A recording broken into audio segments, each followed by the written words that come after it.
इस वीडियो में हम केस स्टडी मेथड और इंटरव्यू मेथड के meaning, purpose, strength, weakness in सब के बारे में पढ़ेंगे और दो ऐसे मेथड्स के बारे में भी पढ़ेंगे जो इसमें यूज़ किए जाते हैं।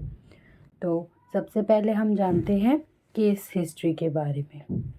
इसमें हम किसी पर्सन या उसकी फैमिली के बारे में डिटेल में जानते हैं। ये नॉन एक्सपेरिमेंटल और डिस्क्रिप्टिव रिसर्च होता है, मतलब इसे हम लैब में एक्सपेरिमेंट नहीं करते। और डिस्क्रिप्टिव इसलिए है क्योंकि इसमें हम जितना होता है पर्सन के बारे में उतना डिस्क्राइब करते हैं। एक एक्सटेंड पीरियड टाइम में किसी एक इंडिविजुअल के बिहेवियर को डिटेल में स्टडी करना केस हिस्ट्री या केस स्टडी कहलाता है। जिनको साइकोलॉजिकल प्रॉब्लम होती है उनकी केस स्टडी क्लिनिकल और मेडिकल सेटिंग्स में की जाती है, उनको डायग्नोस करने के लिए।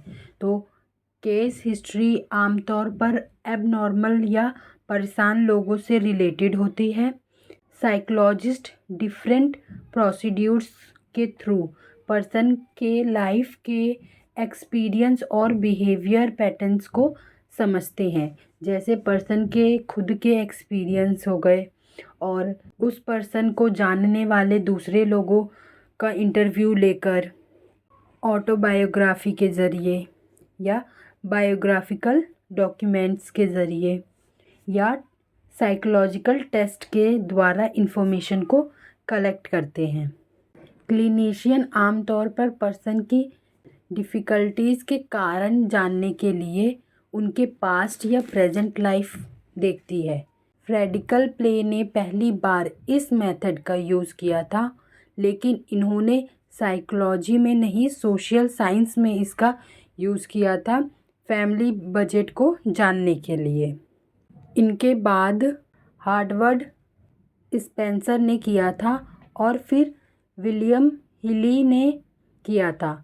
इन्हीं का नाम जाना जाता है केस हिस्ट्री के डेवलपमेंट में, क्योंकि साइकोलॉजी में इन्होंने पहली बार इस मेथड का यूज़ किया था। सिगमंड फ्रॉइड की साइकोडायनेमिक थ्योरी भी इसी पर बेस है, क्योंकि इनका मानना भी यही था कि किसी पर्सन के बारे में हमें जानना है तो उसके पास्ट में देखना पड़ेगा, और ये उनके पास्ट के बारे में जानने में इंटरेस्ट रखते थे और ये मानते थे कि आज पर्सन जैसा भी है उसका कारण उसके पास्ट से रिलेटेड है। और कार्ल रॉजर्स ने भी क्लाइंट की पर्सनैलिटी को बताने के लिए केस स्टडी पर भरोसा किया था। अब जानते हैं इसके पर्पस के बारे में। तो इसका मेन पर्पस है किसी इंडिविजुअल के बारे में डीपली स्टडी करना, उसके पास्ट को अच्छे से जानना, उसकी डिफ़िकल्टीज़ के बारे में जानना कि कौन से ऐसे फैक्टर्स हैं जिसके कारण उसको प्रॉब्लम्स हो रही है। इसे लॉन्गिट्यूडनल अप्रोच भी माना जाता है, क्योंकि इसका मतलब है किसी चीज़ के बारे में लंबे समय तक स्टडी करना, तो इसे लॉन्गिट्यूडनल स्टडी भी कहते हैं। और पहले के स्टडी से पता चलता है कि केस स्टडी सभी टाइप की कम्युनिटीज़ और सभी टाइप के इंडिविजुअल्स के ऊपर की जा सकती है, और कईयों ने तो की भी है। ये रिसर्च पर्पस के लिए भी किया जा सकता है। ऐसा नहीं है कि केस हिस्ट्री बस लोगों की प्रॉब्लम्स जानने के लिए किया जाता है, नहीं, बल्कि किसी चीज़ या किसी नॉर्मल पर्सन के बारे में भी जानना चाहते हैं हम, तो हम केस स्टडी कर सकते हैं। और जैसा कि हमें पता है, केस स्टडी करके किसी पर्सन के बारे में जानते हैं, तो इसमें ऐसा नहीं है कि किसी पर्सन के बारे में हमने जाना और उसके लिए जो थ्योरी बनाई वो सभी पर्सन पे लागू कर देंगे, नहीं, क्योंकि सबके एक्सपीरियंस अलग होते हैं। और जैसा कि हमने अभी पढ़ा कि केस स्टडी मेथड का यूज़ हम रिसर्च पर्पस के लिए भी करते हैं, यही चीज़ है कि इसका यूज़ हम नॉर्मल इंडिविजुअल्स के स्टडी के लिए भी करते हैं। यहाँ एक एग्ज़ाम्पल दिया गया है, जैसे हार्वर्ड साइकोलॉजिकल क्लिनिक में हेनरी म्यूरे ने कॉलेज के कुछ स्टूडेंट के ऊपर एक स्टडी की थी, उनकी बेसिक नीड्स को जानने के लिए कि कॉलेज कॉलेज जाने वाले बच्चों की बेसिक नीड्स क्या होती है, उनके कन्फ्लिक्ट्स, वैल्यूज़, एटीट्यूड, इन सब को जानने के लिए की थी। इन सब को जानने के लिए उन्होंने बहुत से ऐसे मेथड्स का यूज़ किया था जिससे कि वो उनके बारे में इंफॉर्मेशन कलेक्ट कर सके, जैसे सेल्फ रिपोर्ट, प्रोजेक्टिव टेक्निक, इन सब का यूज़ किया था। और बायोग्राफिकल डाटा और ऑटोबायोग्राफिकल स्केच, यानी उनसे उनकी लाइफ के बारे में पूछा था कि आप अपने बारे में कुछ बताओ। और उनका स्ट्रेस इंटरव्यू भी कंडक्ट किया था। इसमें क्या करते हैं कि पर्सन को कुछ एम्बैरेसिंग क्वेश्चंस पूछते हैं और देखते हैं कि वो इसका आंसर कैसे करते हैं। तो यही स्टडी इन्होंने कंडक्ट की थी और इन सब मेथड्स का यूज़ किया था। इसे इक्लेक्टिक अप्रोच भी कहा जाता है क्योंकि इसमें बहुत से असेसमेंट का यूज़ किया गया था अपनी स्टडी को करने के लिए, जैसे अभी हमने पढ़ा। अब केस स्टडी मेथड के टाइप्स को जानते हैं। तो इंडिविजुअल्स के बेसिस पर ये दो तरह के हैं। पहला इंडिविजुअल केस स्टडी, दूसरा community case study. Individual case study में हम इंडिविजुअल या एक पर्सन पर स्टडी करते हैं, क्योंकि इसमें एक ही पर्सन शामिल होता है, इसलिए ये डीप एनालिसिस पर जोर देता है। मतलब हमने अभी जाना कि जब हम किसी एक पर्सन पर स्टडी करेंगे तो उसको अच्छे से, उसको डीपली हम एनालाइज करेंगे, उसके बारे में जानेंगे, तो इसमें यही शामिल होता है। और इसमें हम कुछ हाइपोथेसिस डेवलप करते हैं उस पर्सन से रिलेटेड और उन्हीं को टेस्ट करते हैं। और कम्युनिटी केस स्टडी में हम ग्रुप के ऊपर स्टडी करते हैं, जैसे फैमिली हो गई, सोशल ग्रुप्स हो गए। इसे बेसिकली ग्रुप के ऊपर स्टडी करते हैं कि वो एक साथ कैसे रहते हैं, किसी जगह पर कैसे रहते हैं, वो क्लाइमेट और नेचुरल रिसोर्सेज को कैसे यूज़ करते हैं, उनका लोकेशन कैसा रहता है, उनके कल्चर के बारे में। और पर्पस के बेसिस पर इसे दो कैटेगरी में और डिवाइड किया गया है। पहला है डेविएंट केस एनालिसिस और दूसरा है आइसोलेटेड क्लिनिकल केस एनालिसिस।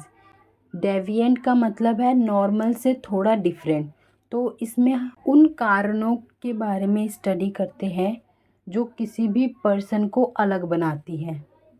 मान लीजिए कि कोई पर्सन दूसरे पर्सन से अलग है, तो वो क्यों अलग है, क्या कारण है, तो इसके अंदर हम उन्हीं कारण को खोजते हैं और उनके ऊपर स्टडी करते हैं।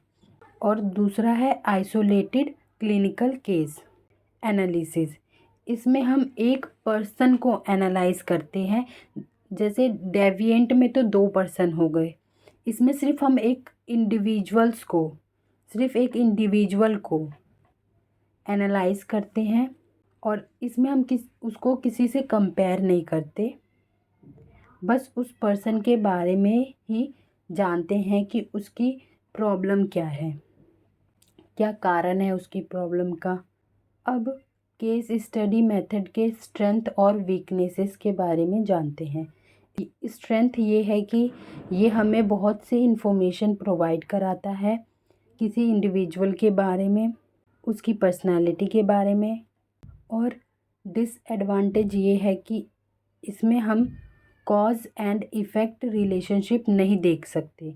कॉज एंड इफ़ेक्ट रिलेशनशिप वही है जो हम लैब सेटिंग्स में करते हैं, एक्सपेरिमेंट करते हैं कि कोई भी रिस्पॉन्स जो मिल रहा है उसका कॉज क्या है, कारण क्या है, और वो कैसे दूसरों पे इफ़ेक्ट डाल रहा है। तो ये चीज़ इसमें हमें देखने को नहीं मिलती।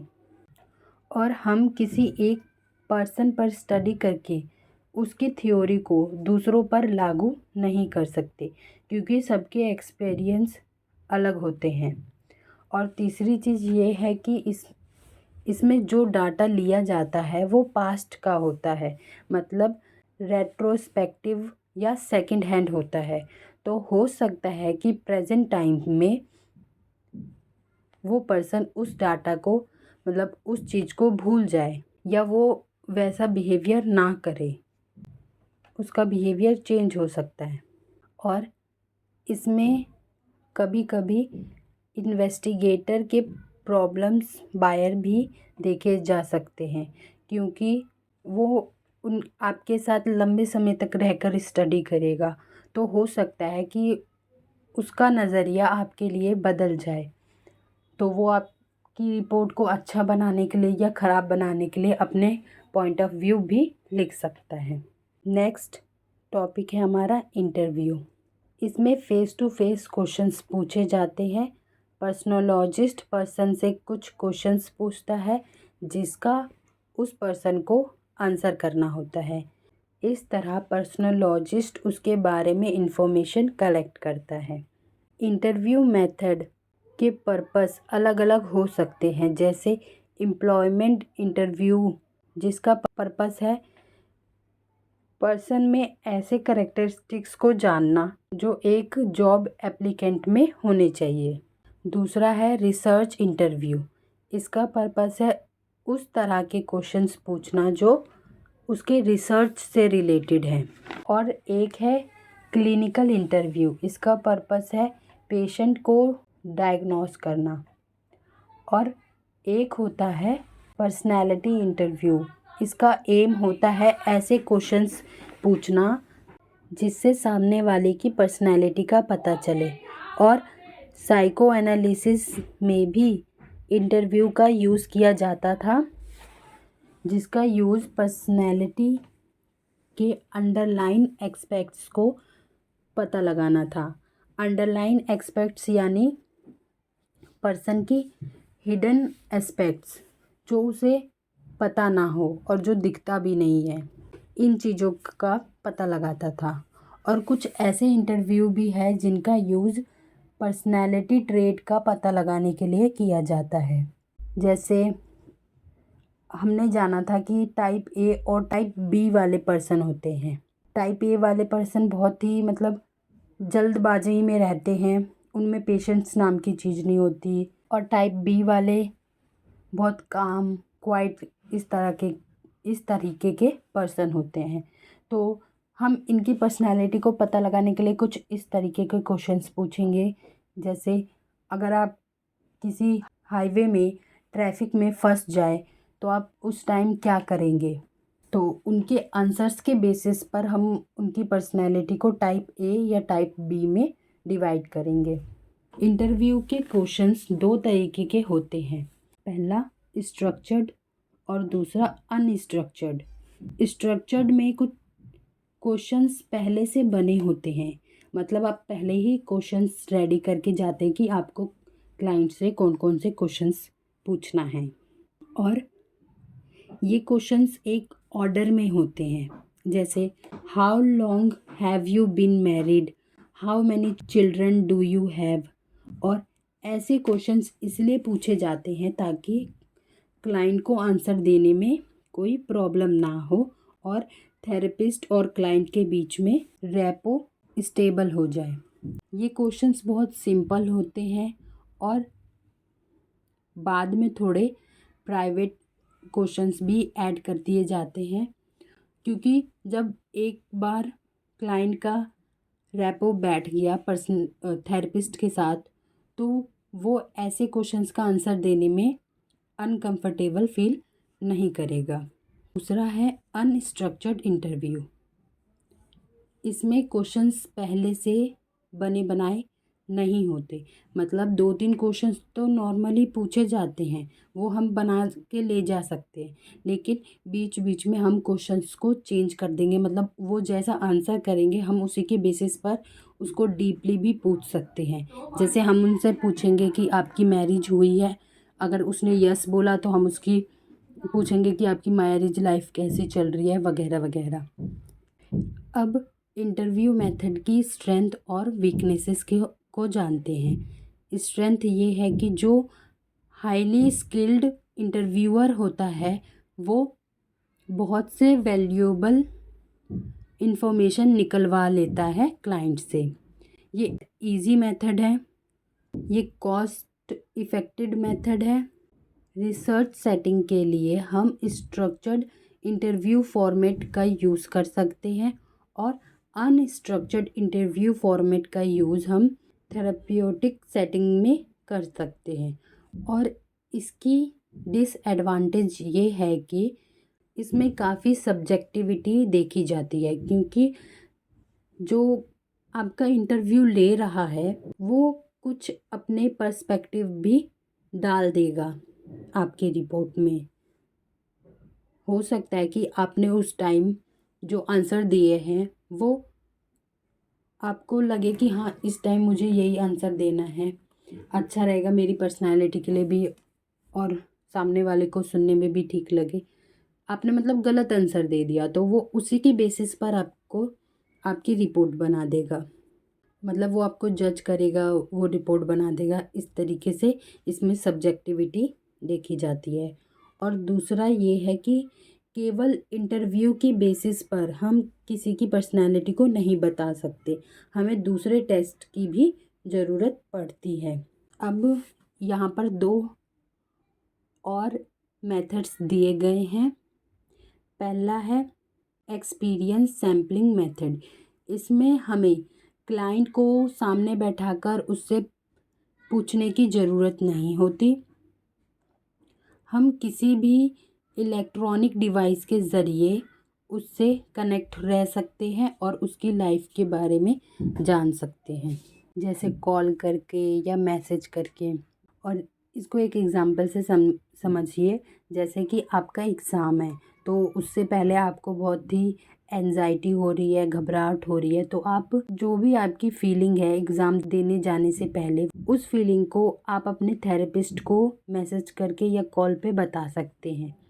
फिर आप एग्ज़ाम दे के आए तो आपकी क्या फीलिंग है, क्या आप कैसा महसूस कर रहे हैं, ये भी आप क्लाइंट को, थेरेपिस्ट को बता सकते हैं। ज़रूरी नहीं है कि आप ही उसे मैसेज करें, थेरेपिस्ट भी आपको मैसेज करके आपके दिन के बारे में पूछ सकता है कि आपका दिन कैसा रहा वगैरह वगैरह। ये एक तरीके से सेल्फ रिपोर्ट है, क्योंकि इसमें आप खुद बता रहे हैं उसको अपने बारे में।